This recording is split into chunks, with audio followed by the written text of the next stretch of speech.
السلام علیکم مرګرو. نن به خبره کوو په انسومنیا باندې، په بېخوابۍ باندې. بېخوابي موږ ته ولې راځي؟ د بېخوابۍ څه وجه ده؟ اکثر د بېخوابۍ د لاسه زموږ وجود ستړی وي، نارستي وي، تکاوټ وي، فټیګ موږ فیل کولی، ترجې وي راته. سهار راپاڅو وجود فرش نه وي، په وجود باندې بوج وي، نارستي وي، ستړیوالی وي.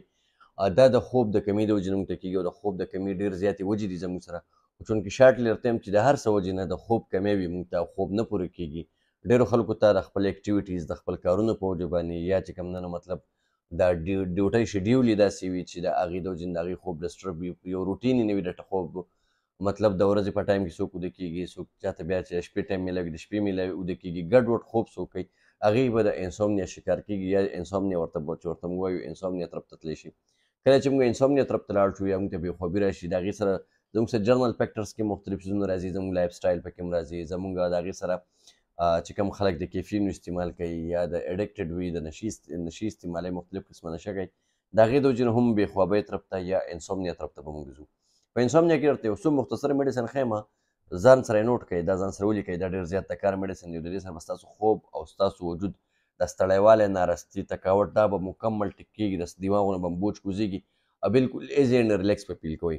میډیسن ورته په سکرین باندې ښکاري، د ټولو نه د ټاپ میډیسن چې تاسو ته د هغې سره د دماغونه بوج کوزېدل، د دماغ سپکوالی او یاداشت یا میموري کې کمزورتیا راغلې وي، یاداشت کمزوري شوي وي، نو دا به ورسره هم بحال کېږي یا نارمل کېږي به. میډیسن ته ویله کېږي کالیپاس په 200 کې. کالیپاس 200 کې 15 قطرې تاسو سحر او ماښام استعمالولی شئ. د دې سره به ستاسو خوب هم ریلیکس کېږي او ستاسو یاداشت میموري به هم ورسره ښه کېږي. که د دې باوجود د یو مریض خوب نه نارمل کېږي، نو دویم میډیسن ځان سره نوټ کړئ،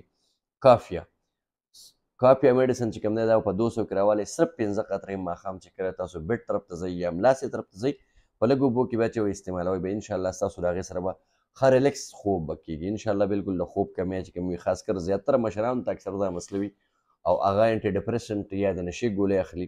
نو انشاءالله چې د نشو ګولۍ ته د تلو نه مخکې تاسو دا استعمال کړئ، انشاءالله تاسو به دغه د نشې ګولو طرف ته د تلو هېڅ قسمه ضرورت نه راځي، او دا بېخوبي یا دا ستړیوالی، نارستي به ستاسو بالکل نارمل کېږي.